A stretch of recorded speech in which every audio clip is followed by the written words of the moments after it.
No início, enfrentei muitas zombarias até na audiência. Também acharam muito engraçado individualizar os animais, dar nomes a eles e, bom, de repente eu me via sendo chamada de advogada dos cachorros como forma de zombaria. Sim, sim, eu sou. Sou com muito orgulho e com muito prazer, pois não deixo dúvidas de que foi ele quem envenenou esses cachorrinhos. Bem, já no decorrer do julgamento, percebemos que é uma das formas mais cruéis e dolorosas para um animal morrer, porque cada um dos órgãos vai falhando, vai gerando dor em cada um deles até que acabam com a vida do animal. Dentro do condomínio onde Mariana morava, ela recebe uma garota que conheceu na academia e que ela percebeu que estava saindo com quem era seu namorado, então a recebeu para conversar justamente sobre isso. E pelas costas, na área comum, ela dá um tiro na cabeça dela, e isso é muito triste. Mas no México, quem tem justiça é quem tem dinheiro para comprar seu processo. E não estou falando de subornos, estou falando de apresentar provas, de pagar um advogado, de fazer uma perícia, de poder comprar essa perícia. Então, quem tem a possibilidade de pagar um processo é quem tem justiça. Mônica, advogada, enfrentou zombarias e críticas durante sua carreira por defender os direitos dos animais. Apesar disso, ela se sente orgulhosa do caminho que percorreu e do que conquistou até agora. Mas seu trabalho não se limita apenas a esses casos. Mônica também defendeu inocentes e atuou em casos de feminicídio, experiências que agora compartilha conosco. Sou Mônica Huerta Munhoz, advogada criminalista. Tenho formação para litigar na área penal devido a diversas matérias que se unem à minha profissão. Entre elas, fiz um mestrado em Direito Constitucional e Amparo. Isso me proporciona essa aproximação com a área das humanidades. Depois, fiz um mestrado em Sistema Penal Acusatório para me especializar no sistema e poder advogar nessa área. Atualmente, estou a um semestre de terminar o doutorado, onde minha especialidade ou minha tese será focada no direito animal, por causa de um dos casos mais emblemáticos que eu já conduzi. E quero contribuir com isso para o meu país. Essa doutrina e esse aprendizado sobre o tema dos animais. Sou penalista em um país tão perigoso porque acredito na minha capacidade de poder trazer uma mudança para a sociedade através da ajuda, através desse ramo do direito que permite cuidar daqueles direitos mais inerentes ao ser humano, aqueles que envolvem a liberdade, a vida, proteger a sua família, proteger a sua integridade. Acredito que é um dos direitos de maior valor para defender e acredito na questão das humanidades para gerar, através desse caminho, a possibilidade de ajudar a fazer algum tipo de mudança na minha sociedade. Por isso que eu sigo pela área penal. Mesmo sabendo que é um tema perigoso neste país, confio que meu trabalho ajude a fazer um país melhor. Um dos casos mais emblemáticos é o caso de Atos e Tango. São os cachorrinhos resgatistas da Cruz Vermelha que foram envenenados na cidade de Querétaro. Esse caso chegou até mim porque eu morava muito perto de onde eles viviam. Esses cachorrinhos fazem parte de um projeto particular, um projeto que foi iniciado por Edgar Martínez. Ele é um voluntário da Cruz Vermelha que construiu esse legado de atos e toda a formação dos cachorrinhos de resgate, de forma particular, com seus próprios meios, com o apoio de uma amiga, onde construíram um legado e um projeto que ajuda a humanidade, porque não só ao México, mas também internacionalmente ao resgate de pessoas em risco ou em desastres naturais. Eles construíram esse projeto com seus próprios meios e eles moram em uma casa, em um bairro no centro, perto do centro de Querétaro, onde adaptaram uma casa especialmente para seus cachorrinhos. E a questão da pandemia trouxe muitas complicações para eles. Eles, com essas ferramentas, treinavam em parques, jardins ou lugares abertos onde podiam correr. Mas com a pandemia, quando fecharam esses parques, eles tiveram que adaptar o projeto ao que tinham disponível.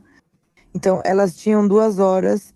Bem, elas moram em um lugar que não é condomínio fechado, mas tem 2 ruas fechadas, embora não estejam delimitadas. E há uma área comum onde elas saíam para fazer um reconhecimento do perímetro, para passear com os cachorros. Isso 2 vezes ao dia em horários específicos, 1h30 da tarde e 4 da manhã. Então, era conhecido por todos os vizinhos que era como uma rotina de treinamento para eles. E isso gerava, assim, não exatamente incômodos, porque na verdade são cachorros. Mas morava nessa rua um vizinho que na verdade era um sociopata, essa é a verdade. Porque ele tinha vários problemas com todos os vizinhos ao redor. Ele tinha ordem de prisão contra o vizinho da frente e assediava sexualmente e agressivamente 2 vizinhas. Quem entrava nessa rua era xingado por esse senhor e gatos mortos apareciam envenenados. Então já era uma conduta recorrente e um problema recorrente com todos os vizinhos. Em várias ocasiões ela foi até Edgar para perguntar algo. As maneiras como ela fazia os cachorrinhos obedecerem, pois mesmo achando comida na rua, eles não comiam nada dali. Mas ela se certificou de encontrar uma maneira de fazer com que os cachorrinhos ingerissem o veneno que ele pretendia colocar na comida deles. Então ela se aproximou para perguntar como era a forma que eles a obedeciam. Edgar, dessa vez, é uma pessoa muito aberta, muito simples. E então ela explicou que era através do estímulo de recompensa e que fazia isso usando salsichas cortadas em um determinado tamanho. E que, bem, esse era o prêmio deles, para que eles obedecessem ao treinador.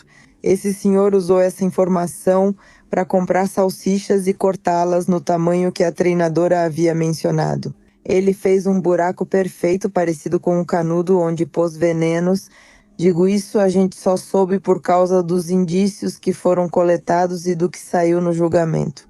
Ela usa 2 venenos diferentes para garantir seu objetivo e ela tampa novamente as salsichas, criando assim uma espécie de encapsulamento desse veneno para que os cachorrinhos não pudessem sentir o cheiro nem o gosto desse veneno, porque estavam então selados.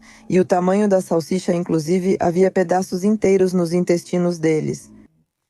Ela chegou a avisá-los um dia antes que os vizinhos estavam incomodados porque os cachorros andavam soltos. São cachorros treinados, mas essa pessoa que tinha ameaçado envenená-los fez isso um dia antes. Hoje sabemos que ela planejou tudo para conseguir o que queria. Havia câmeras de vigilância que registraram alguns movimentos, que circunstancialmente, com a junção de todas as provas, não deixou dúvidas de que foi ele quem envenenou esses cachorrinhos. Isso, bem, já na fase do julgamento, percebemos que é uma das formas mais cruéis e dolorosas para um animal morrer, porque cada um dos órgãos vai falhando, vai gerando dor em cada um deles até que acabam morrendo. Tango, infelizmente, por ser pequeno, Tango era um cachorrinho.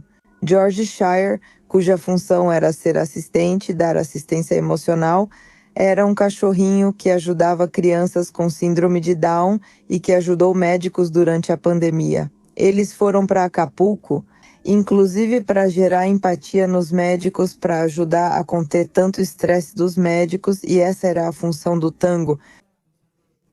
Além de ser o companheiro do Atos e dar apoio emocional, também quando o Atos saía para trabalhar e voltava, o Tango era como o apoio dele, como a parte que o trazia de volta para essa vida de cachorro. Então os dois eram muito unidos, Atos era o alfa. Naquele dia, que foi 13 de junho de 2021, havia 9 cachorrinhos na matilha que poderiam ter sido todos envenenados, mas Atos, como cão alfa, saiu primeiro. E Tango, por ser pequenininho, e como todos os outros cães eram grandes, ele sempre era mais rápido e mais voraz para que os grandões não levassem vantagem sobre ele. Infelizmente, Tango ingeriu mais e não chegou vivo à clínica veterinária, mas Atos conseguiu e ficou mais ou menos 3 horas lutando pela vida dele, mas infelizmente não conseguiu sobreviver. Teve outro cachorrinho, Balam, que é filho de Atos, que também ingeriu um pouco e ficou 3 dias internado.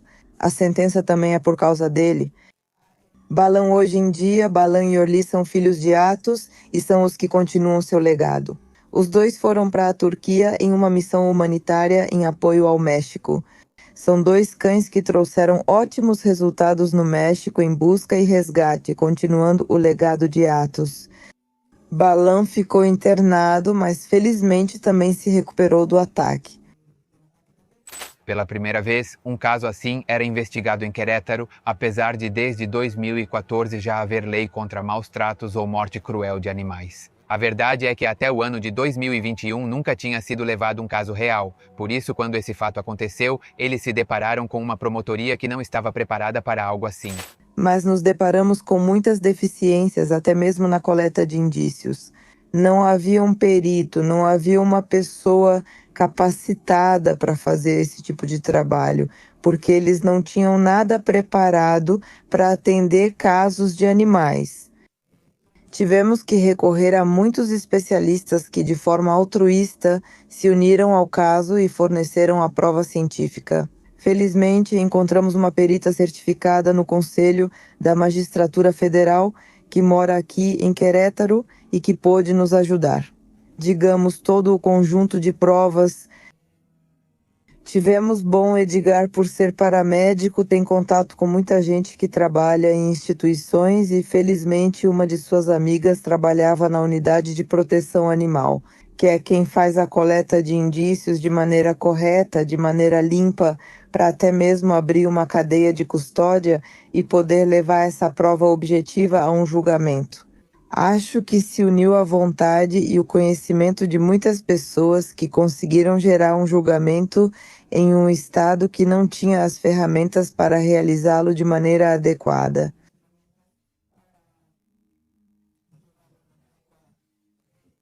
Eu dizia para eles: bom, vamos tratar como um homicídio normal, ou seja, de uma pessoa, porque é a mesma coisa. Afinal, se o código protege a vida de um animal, então também deve protegê-lo, assim como faz com os seres humanos. Então a prova deve ser da mesma forma.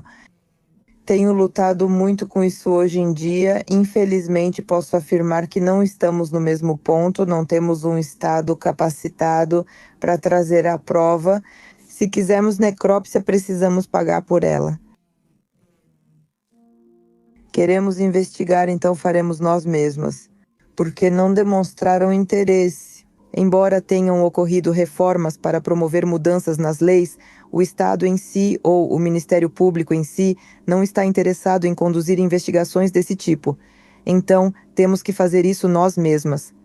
Quando esse caso aconteceu, houve um aumento exponencial, porque parte do que eu pedia era: denunciem, ou seja, denunciem, por favor, denunciem. Porque havia até pessoas que me perguntavam se isso era crime, se matar um animal era crime.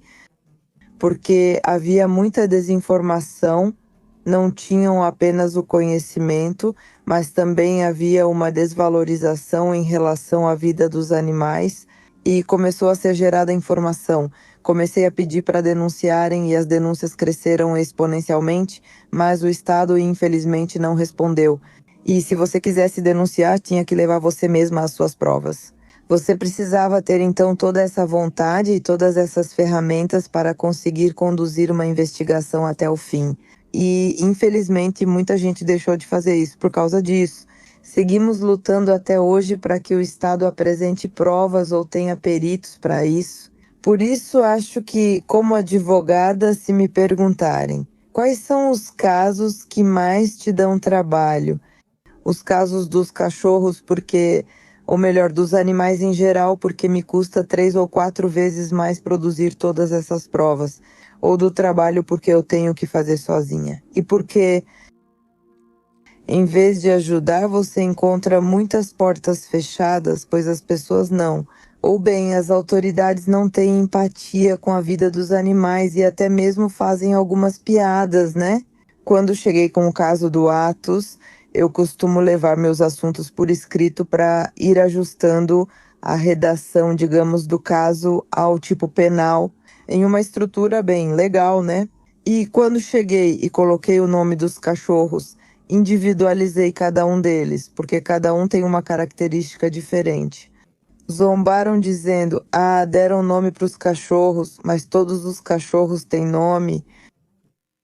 Então não era nada estranho, mas para eles gerava muita zombaria, né? Dizer isso é identificar e individualizar cada um dos cachorros. No início, enfrentei muitas zombarias, até na audiência inicial. Também acharam muito engraçado que os animais fossem individualizados, que recebessem um nome, então, de repente, eu me via sendo chamada de advogada dos cachorros. Sim, sim, eu sou com muito orgulho e com muito prazer. E hoje em dia, acredito que houve uma mudança importante e uma valorização dos direitos dos animais, da qual não me arrependo nem esqueço. Sem zombaria pelo que conquistaram, afinal, esse é o objetivo, os animais. Bem, esse caso conseguiu uma sentença histórica em um caso de agressores, primeiramente porque foi o primeiro que chegou a julgamento, ou seja, seguiu um procedimento ordinário no qual passamos por todas as etapas até a realização de um julgamento. Sim, houve judicializações em outros estados, mas normalmente são suspensas devido às penas pequenas. As suspensões são uma saída alternativa que não estão sujeitas a condições e não geram maiores problemas, porque nem mesmo antecedentes criminais. A questão de Atos e Tango foi o primeiro julgamento realizado em nível nacional que gerou muita expectativa, chamou a atenção de muitas pessoas, não só no México, mas houve países como Moscou, como a BBC de Londres publicou o caso, Moscou nos entrevistou. Argentina, Colômbia, muitos estados e muitos países ficaram atentos ao que aconteceu com esse caso, por ser o primeiro que conseguiu uma sentença para um agressor da magnitude que foi alcançada, que foram 10 anos e 6 meses. Foi encontrada uma maneira, ou se buscou, e foi o que mais trabalho nos deu, materializar os animais para poder quantificar uma reparação pelo dano. Eu perguntava para Edgar: quanto vale o seu cachorro? Eu não quero ser a parte material disso, mas entenda que faz parte do processo. Perguntei quanto custava o cachorro dele e ele respondeu: custa todas as vidas que não vai mais poder salvar. Eu não podia chegar a um acordo com essa resposta, embora eu saiba que é verdade, mas tive que ser a parte material dessa equipe e buscar uma forma de quantificar quanto poderia ser reparado no caso da perda de dados. Foi muito difícil para mim, porque a primeira reação foi procurar no Mercado Livre quanto custava um Border Collie, e não era isso. O ponto de uma reparação integral, estávamos falando de trazer aqui e agora um Atos com a mesma qualidade, quantidade e tudo o que Atos significava naquele momento. Então era muito difícil quantificar isso. A perita Maru Ponce é a perita responsável que está vinculada ao Conselho da Magistratura Federal. Ela é responsável por concretizar essa parte. E nos dizer, bom, brincando um pouco com essa parte de materializar os animais e que a legislação no México os considera bens. Vamos descobrir então quanto custa esse bem imóvel, se é uma mesa, bom, se para a lei é uma mesa, então o que você colocou nessa mesa para que hoje ela esteja como está.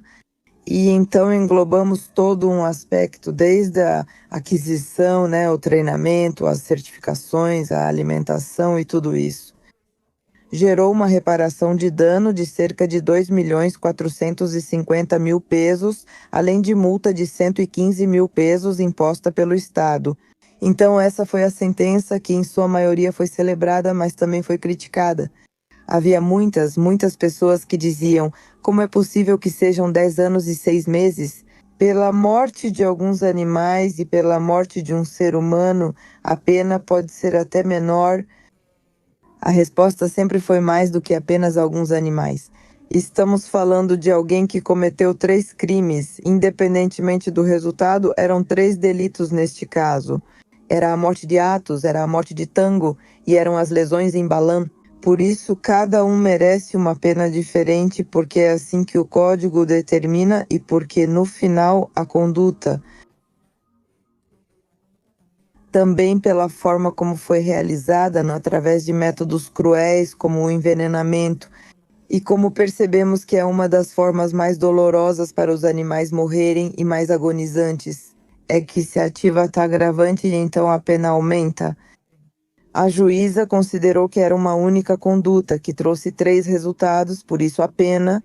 Nos fala de um concurso, há um concurso do delito em que a pena maior é aumentada até a metade e a agravante aumenta mais uma metade. Então, nos dá 10 anos e 6 meses, o Ministério Público buscava 18 anos, mas enfim, se ativa a questão do concurso e se consegue uma pena de 10 anos e 6 meses. Por que, então, uma condenação por 3 crimes pode ser injusta? Às vezes eu faço essa comparação, embora eu não goste de fazê-la, porque sinto que isso tira o valor da vida de um animal. Coloco assim para vocês: e se fossem 3 crianças? E se você matou 2 e feriu a terceira? Sua pena não deveria ter 3 punições, uma para cada um? Este é o resultado de uma conduta criminosa que afetou 3 animais. Por isso existe a pena.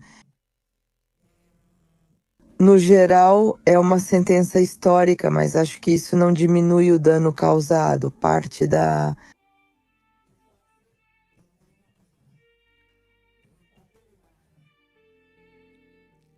fala da juíza que emite a sentença diz: mais do que um prejuízo para o seu treinador, é um prejuízo para o mundo. É privar o mundo de um ser que veio para salvar. Então, é uma perda importante e eu acho que nem a pena compensa o dano que foi causado, nem para o seu treinador atualmente, porque ele ainda continua afetado, e o impacto que a perda desses cachorrinhos gerou no mundo. Mas também há muitas pessoas, como os vizinhos, que diziam, com lágrimas nos olhos, diziam: esses cachorrinhos até na morte salvaram vidas.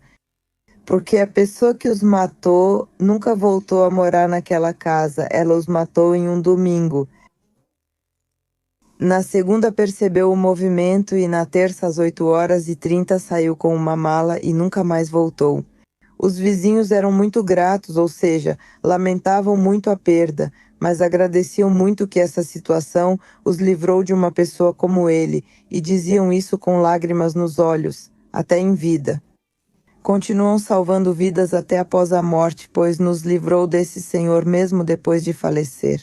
Também foram anjos para muitos animais, porque graças a eles muitos avanços aconteceram nos direitos dos animais. É criada a primeira jurisprudência, que é uma forma de aplicar o direito de maneira geral em toda a República. É um critério que deve ser seguido obrigatoriamente para que todos os casos que aconteçam, como o caso de Atos e Tango, sejam resolvidos da mesma forma. Apesar da perda, isso gerou uma mudança importante nos direitos dos animais. A exposição da crueldade gerou pressão social e mudou as normas. Hoje, a proteção animal já integra a Constituição. Para a doutora, o impacto emocional foi intenso, mas com o tempo ela passou a enxergar como se essa tivesse sido a missão de Atos e Tango. Sempre fui muito empática com os animais. Amo muito os animais e, claro, a perda desses animais tão valiosos me afetou. Claro que sim. Também sou grata porque isso me trouxe muitas coisas boas, mas acima de tudo, a possibilidade. Não gosto que me vejam chorando. Principalmente dar a chance de mudança para eles. Há alguns dias eu comentava que nessa empatia pelos animais,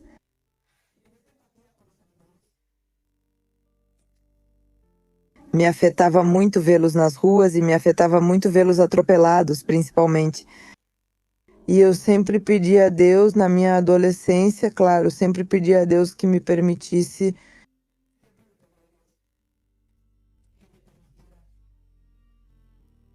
ser um anjo para eles. E que se no dia em que eu morresse eu tivesse alguma missão, que Ele me permitisse ser um anjo para os animais. Ele me deu isso em vida.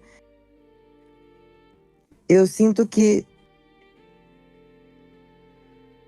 isso é uma missão importante para mim atualmente. As pessoas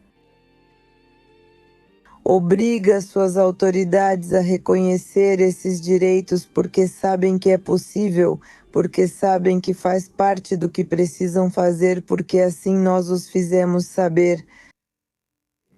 É obrigação deles proteger os animais porque eles têm direitos e porque estão protegidos pela lei e pela norma suprema atualmente. E as pessoas obrigam suas autoridades a respeitá-los. Eu não entrei na prisão, fiquei presa só por um dia. O Estado hesitou em deixá-lo na prisão, apesar de ter agido com um mandado de prisão. Eu, na verdade, tenho a teoria de que negociaram com o Estado para deixá-lo sair.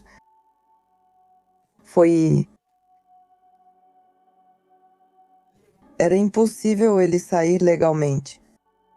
Existem 3 hipóteses no Código Nacional que estabelecem a necessidade de uma pessoa estar presa. As 3 hipóteses foram atualizadas no caso dele e nenhuma conseguiu mantê-lo preso. Eu acho que eles não tinham como pegá-lo. Ele se entregou e negociou, hoje em dia continua em liberdade. Eu pedi 2 modificações de medida cautelar porque ninguém sabe onde ele está, mas de repente aparece pelo bairro, não sabemos com que intenção, mas fica rondando por lá. Ninguém sabe onde ele mora. E quando temos algum processo, é muito difícil notificá-lo, a autoridade o protege, o Estado o protege. Pedi informações sobre se ele cumpre com as medidas cautelares, sobre o lugar onde mora e não há informação. A autoridade diz: eu sei onde ele mora, e isso é suficiente. Parece que estão protegendo o criminoso em vez de proteger as vítimas. Claro, eles estão bem, mas viveram muitos anos com muita incerteza e muito medo. Esse senhor aparecia de madrugada na rua e as autoridades diziam que não podíamos limitar seu direito de ir e vir. Nunca aconteceu nada, mas o medo sempre existiu. Hoje em dia ele continua em liberdade e continuam beneficiando ele com as decisões. Mesmo quando, em 30 de outubro de 2024, a Suprema Corte decidiu a favor de Atos e Tango, caso também ligado a Balaam. Hoje, em 9 de novembro de 2025, ainda não foi emitida a decisão que define esse caso e que faça com que a sentença seja executada. Atualmente, ainda não há justiça para eles. Quando todos os recursos foram ganhos, quando nada impede que haja o cumprimento e as autoridades continuam adiando esse cumprimento para beneficiar o criminoso, esse é outro dos problemas. As pessoas pensam que Edgar, no dia seguinte, acordou com 2.450.000 pesos na conta dele. E a verdade é que não, que esse senhor não pagou e que é provável que também nunca pague. Porque ele até vendeu a casa onde morava justamente para se desfazer do que tinha. Ou porque talvez foi isso que o ajudou a conseguir uma liminar que não tinha motivo para existir. Bem, entre as mudanças que o tema de Atos e Tango gerou, está o fato de que vários processos foram levados para Querétaro. Bem, em toda a República, dos quais tenho assessorado muitos casos quase todos os dias, infelizmente atendo um caso diferente, seja por consultoria, por processo ou da forma que posso contribuir, digamos, para a proteção dos animais. E só quero acrescentar que não devemos desistir de denunciar, não devemos desistir de obrigar as autoridades a fazer um processo real e não simular processos. Quando se trata de animais, se a lei os protege, está dentro da legalidade levá-los a um bom desfecho, como em qualquer outro caso. E então continuar insistindo para que as pessoas denunciem e para que as autoridades conduzam processos bem-sucedidos e utilizem as ferramentas necessárias para alcançar procedimentos eficazes. E as pessoas que denunciem que não desistam de proteger aqueles que não têm voz. Em Querétaro, atendemos diversos casos complicados. Alguns deles geralmente são bons. Com minha equipe de trabalho, nós buscávamos gerar casos. Nós chamamos isso de pro bono, aqueles casos em que você não cobra, mas busca impactar socialmente em benefício da sua sociedade. E como um deles, bom, que gerou um impacto, mesmo que pudesse parecer não tão positivo, porque fomos defesa de uma pessoa surda e muda que foi privada de sua liberdade durante 3 anos por causa de um feminicídio que foi muito comentado em Querétaro, sobre uma pessoa em situação de rua, uma senhora que estava em situação de rua e que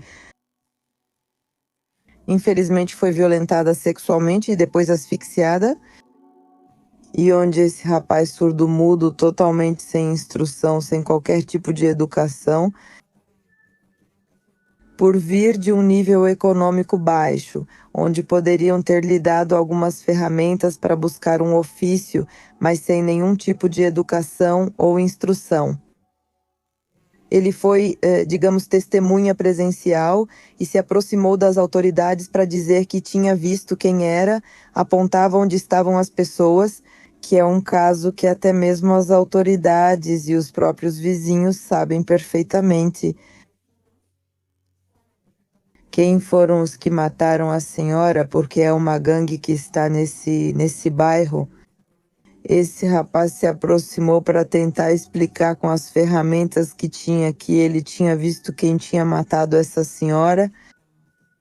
E o que fizeram foi colocar toda a culpa nele, tá? Para dar uma resposta à sociedade. Por causa dessa investigação, ele ficou preso no Cerezo por 3 anos, quando até mesmo a deficiência dele era uma causa de inexistência do crime, porque ele não tinha conhecimento, ou seja, legalmente é uma causa de inexistência do crime. Ele não tinha conhecimento de língua, de sinais, de instrução, de educação, e tudo o que ele fez foi dizer, eu vi, né? Ou seja, ele dizia como podia que ele tinha visto e passou por um processo comum, quando na verdade não deveria ser assim, né? Designaram uma perita em Libras para ele, mas ele não a compreendia.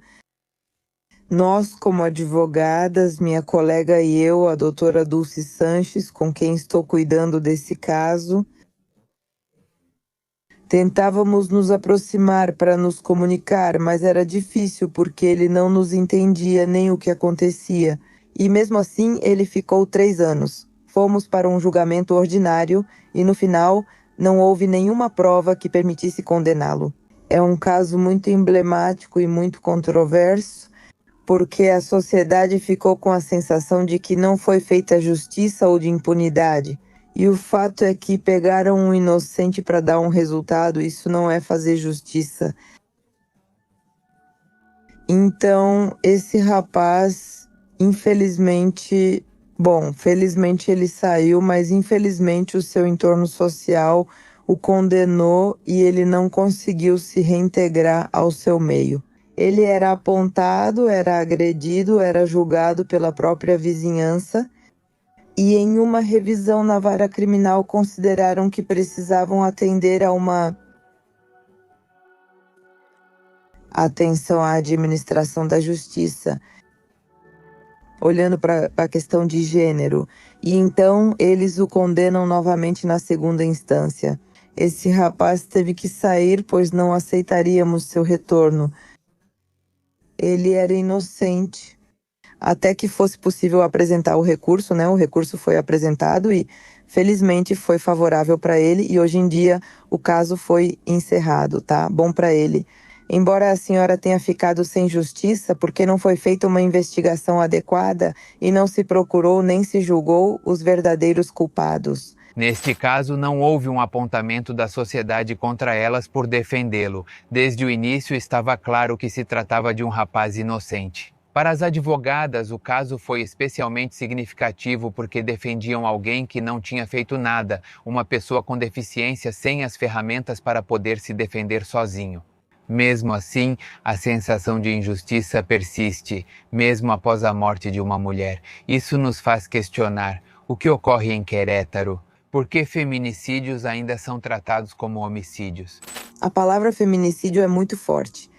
E em um estado que busca ser o melhor sistema de justiça, porque é isso que Querétaro tem buscado. Criar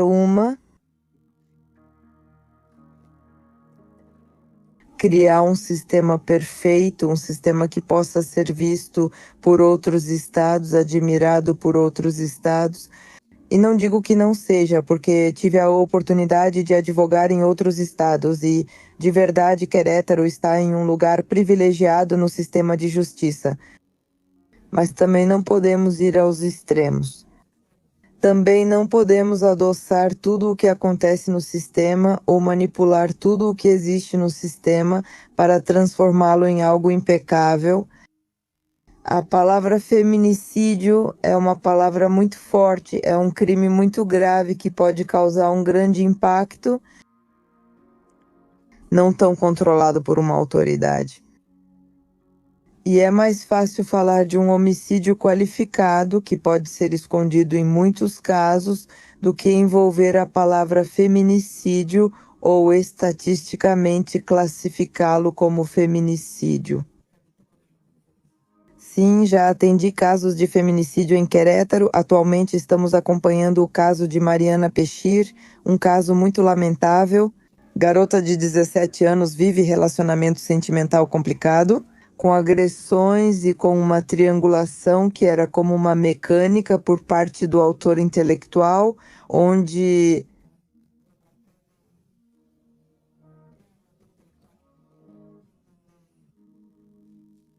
triangulava os relacionamentos.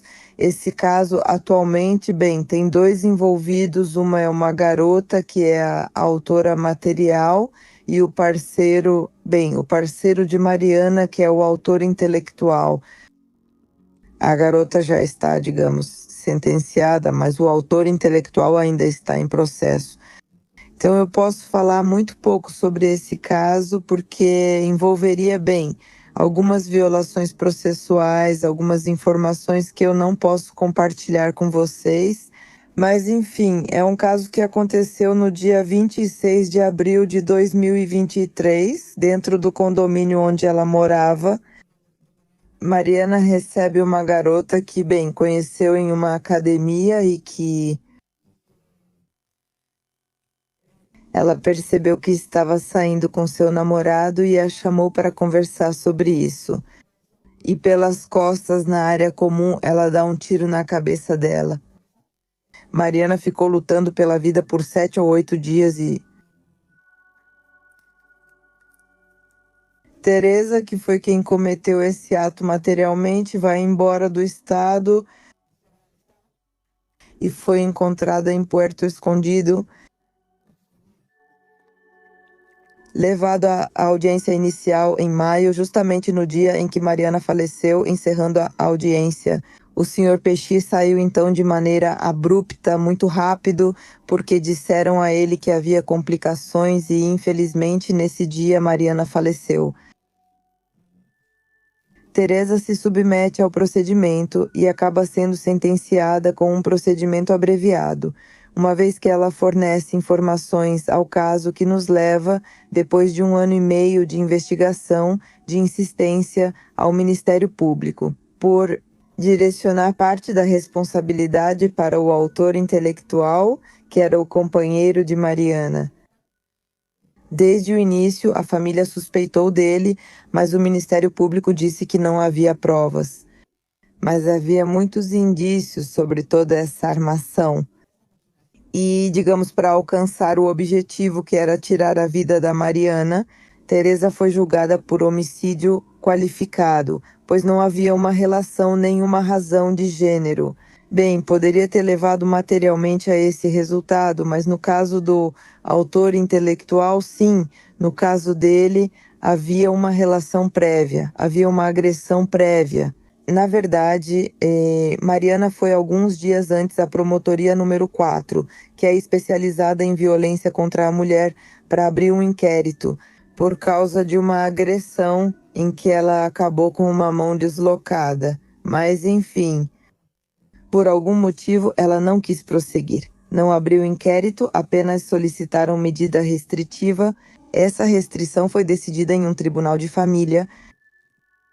Diego foi notificado e me parece que foi esse o motivo pelo qual ele decidiu tirar a própria vida.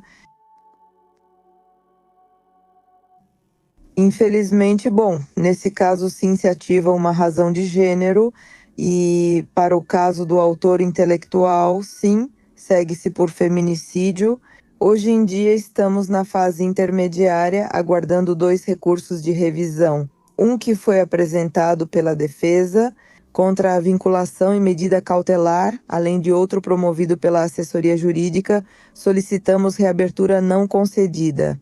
O fato é que, embora em Querétaro tenha sido um caso muito controverso, muito midiático, é um caso que tem nos dado um pouco de trabalho em relação à formação da investigação. Porque às vezes as autoridades relacionam o tema midiático com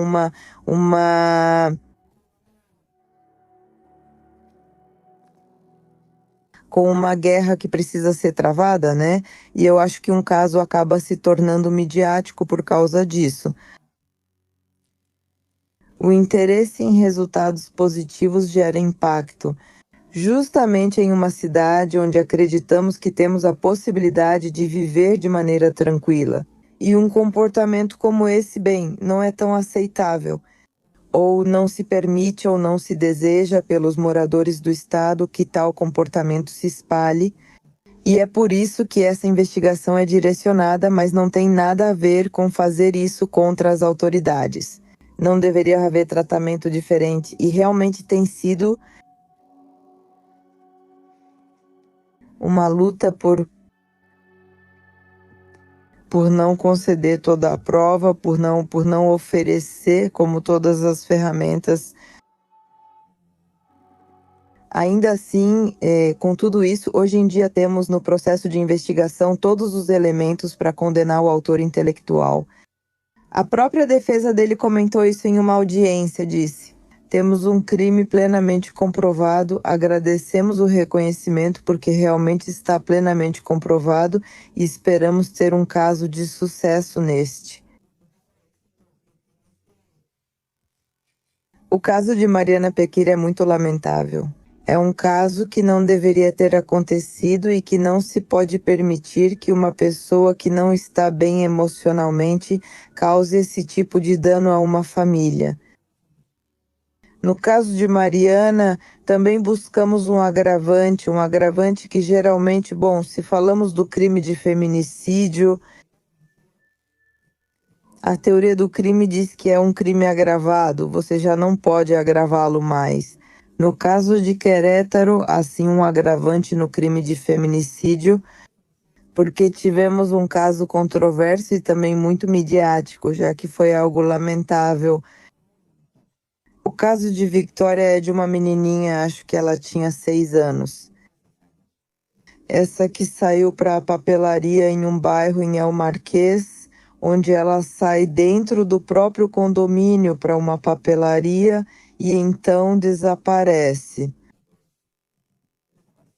Eles ficaram procurando por ela por vários dias, até mesmo os cachorrinhos de resgate participaram das buscas e, infelizmente, em um dos condomínios.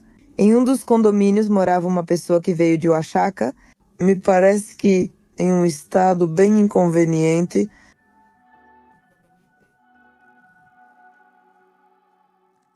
Alterada por drogas. Sequestrou Victoria, a violentou e matou, mantendo-a debaixo da cama por dias. É um caso que abalou Querétaro porque estávamos falando de um feminicídio, mas com uma menor de idade. Tanto foi o impacto que se pediu que houvesse consequências não só para um feminicida, mas também para quem atentasse contra uma menor de idade. Então foi apresentada uma iniciativa, a Lei Victória, que aumenta a pena em até metade para os casos que envolvam feminicídio de uma menor de idade. No caso de Mariana Pechir, ela tinha 17 anos e ainda era menor de idade, por isso buscamos esse agravante. A pena tem uma duração entre 25. Bom, é que todas as penas têm um mínimo e um máximo, para buscar essa reciprocidade e proporcionalidade para cada um dos casos. No caso de Querétaro, a pena me parece que é de 25 a 50 anos e o aumento até a metade. Estaríamos falando de 33 a 66 anos de prisão. Antes o limite era 50 anos, válido para o crime normal, mas não existe um agora. Com essa agravante está dentro do limite. Porque inclusive me parece que o crime de sequestro chega até 80 anos em nível nacional, porque é um crime federal. No caso de Mariana, sua família ficou profundamente abalada. No entanto, o seu pai forneceu informações, buscou respostas e impulsionou diferentes estratégias para que o caso avance e não fique na impunidade. Para ele, isso não se trata de vingança, ele transformou sua dor em uma forma de luta, com a intenção de que a história de sua filha deixe uma mensagem e ajude a gerar uma mudança, para evitar que outras garotas passem por isso. Mas surge uma dúvida: tornar esses casos tão midiáticos realmente ajuda na justiça? Poderíamos dizer como sociedade que sim, ajuda. Se eu falar como advogada, não. Porque muitas vezes esses casos, quando ganham mídia, ao invés de ajudar diante das autoridades, acabam se tornando incômodos para elas. Eles criam mais obstáculos para alcançar um caso de sucesso. Anteriormente, e com o caso dos cachorrinhos, eu realmente dizia que era preciso viralizar, dar visibilidade, precisamos gerar empatia nas pessoas para que as próprias pessoas nos ajudem a alcançar um caso de sucesso. Processualmente e legalmente não contribuem em nada. Nas autoridades pode ser uma faca de dois gumes, pois pode atender à exigência das pessoas, mas também poderia ajudar a colocarem mais obstáculos para você. Então, no caso dos cachorrinhos, acho que sim, ajuda, sim ajudou, mas aí vem a desvalorização do bem juridicamente tutelado, que nesse caso são os animais. Porque se as pessoas não se envolvem, o animalzinho em si é muito difícil que desperte empatia nas pessoas. Infelizmente, precisamos envolver o ser humano. E tanto é assim que até mesmo a exposição de motivos, que eu também critico muito, mas enfim, é o que temos, a exposição de motivos, no crime contra os animais, justifica a criação desse tipo penal. Para vivermos em um ambiente saudável, não se trata de proteger os animais, mas sim o ser humano. Mas enfim, é o que temos, o importante é que exista. Mas retomando o tema da mídia na questão dos animais, acho que realmente é preciso envolver as pessoas por meio da mídia para poder gerar um impacto nesse tipo de caso. No caso das pessoas ou, enfim, dos outros casos normais, acho que não adianta muito, processualmente falando. Infelizmente, neste país é preciso ter um advogado particular para conseguir levar um caso ao sucesso e não desmereço o trabalho dos advogados públicos, mas eles têm tanta carga de trabalho que um caso a menos é o melhor para eles. Se puder resolver logo esse caso, melhor ainda, né? Existe uma frase que muitos advogados mencionam e que é muito triste, mas no México, quem tem justiça é quem tem dinheiro para pagar pelo seu processo. E não estou falando de subornos, estou falando de apresentar provas, de pagar um advogado, de conseguir uma perícia, de poder pagar por essa perícia. Então, quem tem condições de pagar por um processo é quem tem justiça. É um acidente de trânsito. São dois médicos que têm um projeto de vida incrível, Jovens se casam, fazem especialização, eles têm Hermosillo por acaso para os dois, mas um termina um semestre antes. Eles moram em Tijuana e viajam de Hermosillo para Tijuana de carro, porque já tinham levado todas as suas coisas para morar em Tijuana.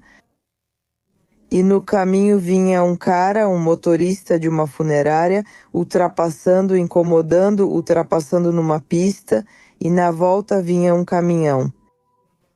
Ele entra para evitar o caminhão, bate neles, os joga para fora e o caminhão os leva.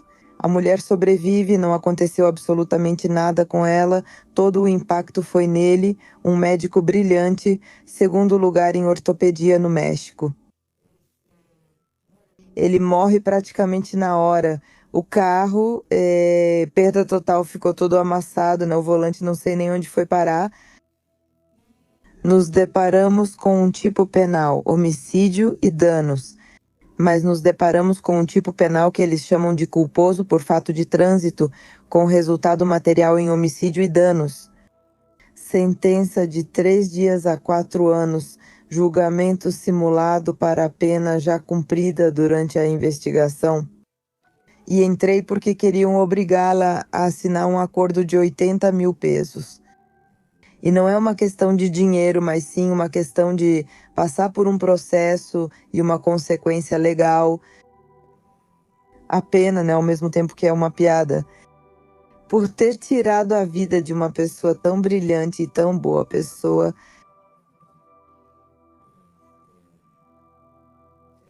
É muito difícil, mas eu acho que usei esse sentimento para buscar a coragem e defender com tudo. Porque sim, eu fui fazer uma revolução no tribunal, tanto que a defensora me parabenizou pela audiência, acompanhada do defensor, claro, porque o defensor não ficou tão contente. Mas eu acho que se envolver em um caso de um familiar geralmente não é recomendado, porque você envolve muitos sentimentos e isso pode te afetar. Eu usei essa coragem para buscar um bom resultado que não foi alcançado. Mas o que aprendi com minha colega é que você sempre deve ir atrás de um. É preciso caçar injustiças, porque uma autoridade superior pode te dar razão. Então agora estamos em apelação, esperamos que seja favorável e, se não for, será favorável para uma autoridade federal, porque a pena é uma piada, nem sequer se pronunciou. Pela reparação do dano, há indenização por morte, mas o juiz afirma que em Sonora isso não é comum, pois não é um sistema nacional. Em todo lugar é um sistema nacional. Eu acho que, mais do que colocar um número na pena, o que realmente importa é entender que existe uma consequência para as suas ações. Minimizaram o tempo todo dizendo que foi um acidente e que por isso deveria ser perdoado. Não foi um acidente, foi uma imprudência. Foi a imprudência de um motorista irresponsável. Que bom, é uma questão de sobrevivência, mas que achava sua vida mais importante que a de qualquer um. E acabou com a vida de uma pessoa brilhante para se salvar. Era irresponsável, trabalhava como motorista sem ter carteira válida. Por isso, ele com certeza não assumiu a responsabilidade por sua conduta, e essa não é uma consequência que a vítima deva sofrer. Ele precisa passar por um processo em que entenda que existem consequências para suas ações e que assim seja. 1 ano, se houver uma condenação em que ele fique 1 ano na prisão, que ele cumpra, porque é viver o seu processo e a sua consequência, por causa de uma conduta irresponsável.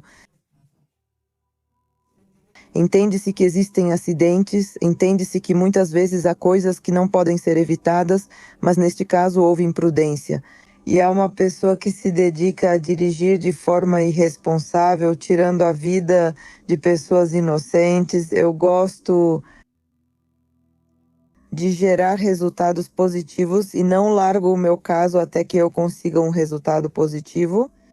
seja a instância que eu tenha que recorrer, pois sou um pouco guerreira, não desisto até conseguir algo positivo, seja qual for o resultado, se não for nenhum diante das autoridades.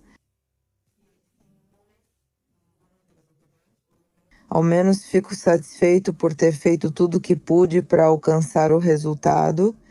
Nas redes sociais, sou Mônica Huerta, autora Mônica Huerta. Funciona tornar um caso público? Sim, funciona. Acho que o fato de ser visível para muitas pessoas pode obrigar as autoridades a prestarem atenção. No caso de Querétaro, o sistema é muito organizado e às vezes não funciona, mas normalmente não. Em outros estados, sim, funciona, porque, por exemplo, no estado do México existe muita corrupção no sistema judiciário, muita corrupção e muitos acordos. Se você torna o caso público e ele fica visível para as pessoas, obviamente as próprias pessoas obrigam a autoridade. Na verdade, obriga a autoridade a dar um resultado e não fica tão fácil fazer acordos, porque então as próprias pessoas cobrariam de você esse resultado. Então, realmente adianta tornar isso midiático, realmente adianta dar visibilidade em todos os estados, inclusive em Querétaro. Mas eu acho que os resultados dependem sim ou sim da parte processual, do caminho processual que você pode seguir, porque não é só tornar isso midiático. Vou dar um exemplo. Aqui em Querétaro, em Cadereyta, voltando ao assunto dos animais, houve um caso de uma burrinha que foi queimada e que se tornou um caso muito midiático, no qual entrou. Por se tratar de um equino, uma associação civil do Estado do México, especialista em equinos, entrou para o resgate. Nossa, é um caso lamentável. A burrinha estava pastando e acabou invadindo um pouco o espaço do vizinho e então ele saiu com gasolina, jogou nela e queimou uma das patas dela. Essa associação veio, assumiu o caso, viralizou porque era, bem, muito condenável. A burrinha lutou bastante para melhorar e até busquei a associação para ajudar. Nunca me responderam, viralizaram muito, mas não fizeram nada de fato. E então esse caso foi encerrado com uma suspensão condicional. Como todos os casos de animais, nem sequer houve uma reparação do dano. Deram certas condições para esse senhor e o caso foi encerrado. Meses depois, a burrinha morreu e então a associação veio exigir justiça por Oli. Mas como exigir justiça se você consentiu e não agiu no processo? Encerrar sem nenhuma ação sua.